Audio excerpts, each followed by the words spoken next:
Hello and welcome to the Redskin Report. I'm Lena. And obviously, I'm not Jesse. I'm Tyler. Today, there will be a Youth for Christ meeting during lunch. Get there. And now for the headlines. A 49-year-old woman in Winchester, England, was sick of waiting for her 89-year-old adopted father to die and leave her his money. So, she decided to team up with her 3 teenage kids to kill him. They attempted to frighten him to death by throwing bricks through his window late at night, but his heart was stronger than they thought. Next, they tried to cut the fuel line to his car. But that didn't cause the car to explode the next time he started it like they'd expected. Finally, they decided to forget about making it look like a natural death or a death by accidental causes and just went to his house and beat him with bricks in plastic bags. He suffered head injuries, but he survived the attack. Police arrested the mom, her 19-year-old son, the daughters who were 16 and 14, and the son's girlfriend.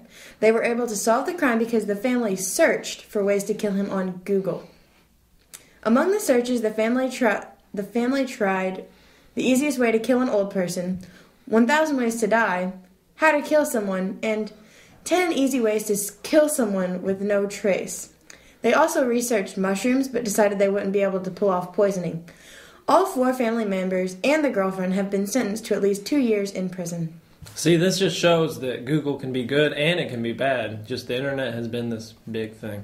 Last week in Snellville, Georgia, 21-year-old Stephen Daniel walked into the gas station and told the manager behind the counter to give him all the money in the register. The manager started putting the money in a bag and laughing.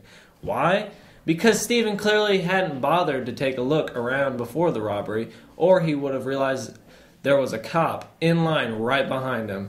After the manager handed Stephen the money, the cop, Lieutenant B.W. Brown, from the Snellville police, grabbed him by the shoulder and placed him under arrest. Stephen wasn't armed, so he's looking at a charge of robbery by fear. And now let's send it over to Chase. Thanks, guys. I was watching ABC News lately, and I have found something very interesting. Apparently, actor Nicolas Cage is a vampire.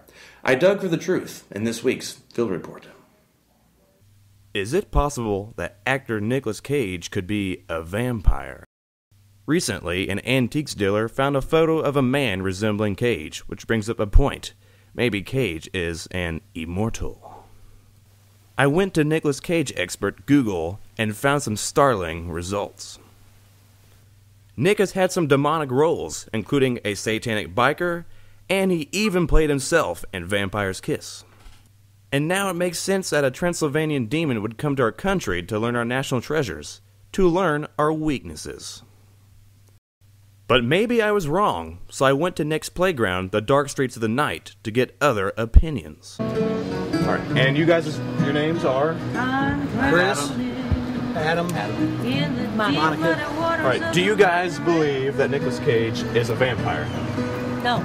Why not? I have no reason to believe he's a vampire. Well, he may not be after blood, but he does suck the life out of a lot of movies, wouldn't you say? He's been in a couple good movies, but not recently. Good movies? And can I ask what movies those are? What about that one where everybody got in the Elvis suits and jumped out of the plane? Moving Las Vegas? I don't know. It wasn't so good. No, he's not anything good. I am here with, and who are you, sir? I am the vampire expert, Tom the Terrible. We have an expert here, folks. Now, do you believe Nicolas Cage is involved with paranormal afterlife, such as vampires? Being an expert on vampires, and you look at these images, is that coincidence? No, there are no coincidences. That is the same person. The vampires live forever. That is he. Just see if you can ever look at Nicolas Cage looking into a mirror. I have never seen Nicolas Cage look into a mirror. There's a reason why. Do you know Nicolas Cage? Not personally. I've seen his movies. Love his movies. Do you love him, actually? Not in that sense, sir. But, since you're the vampire expert, what makes him stand out as a vampire?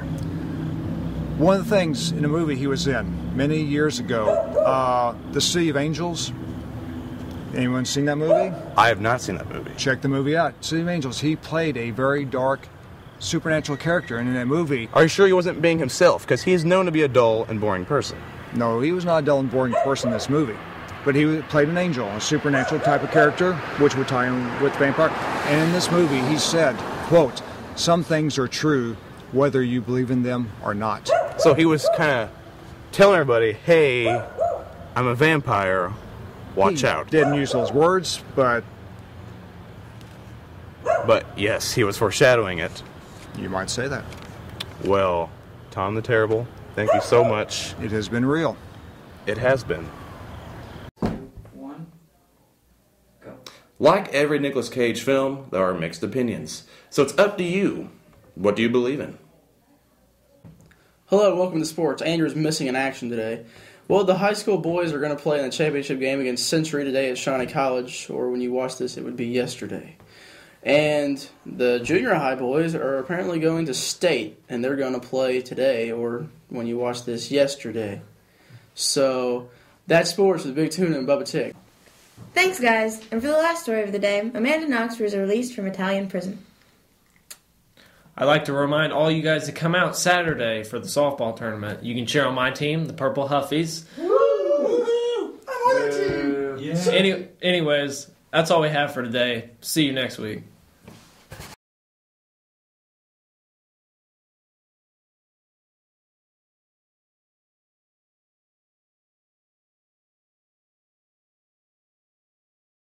I have to swallow. Okay. Hang on. Okay, go. 3, Tuna and Bubba Tick. I'm Frank. You must... You're terrible.